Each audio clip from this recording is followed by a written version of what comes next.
yoga, melting heart. Sometimes referred to as anahata asana. I hope I've pronounced that right. This gives a nice compression of the upper back.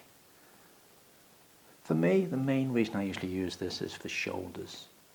As you sink the heart down, melting heart, you're allowing the heart to melt towards the mat.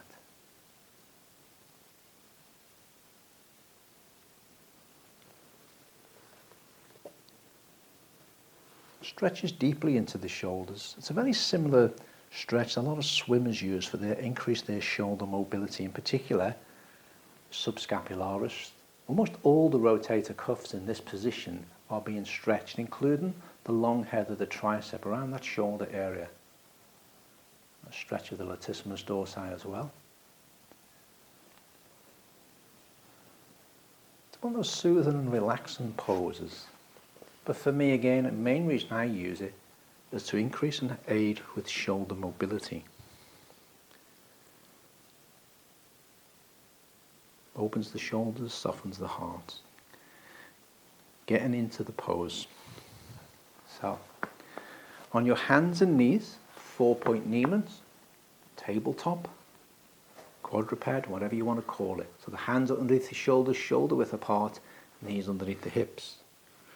Walk the hands forwards, allowing the chest to drop towards the floor. Keeping, and this is the biggest technique thing, is keeping the hips over the knees. Now for me personally, when I initially move into this pose, I can't manage to get my head on the floor. I'm waiting for my shoulders, those external rotator cuff muscles, and the long head of the triceps, waiting for them to give. I used to have a block or some sort of support for the forehead initially. Once I've been in the pose for a couple of minutes, I usually find the tissues have eased enough to allow my head to sink further down, to allow the heart to melt further down. So you keep your hips above the knees, try and keep the hands shoulder width apart, and we're melting the heart down. Now some people will keep the back flat, some people will allow the lower back to arch, or basically to put the spine in extension when they're down. I've got a preference for the spine in extension. Trying to keep the arms as straight as you can. That adds more challenge on shoulder mobility. Again, from a technique, it's more about keeping those hips over the knees.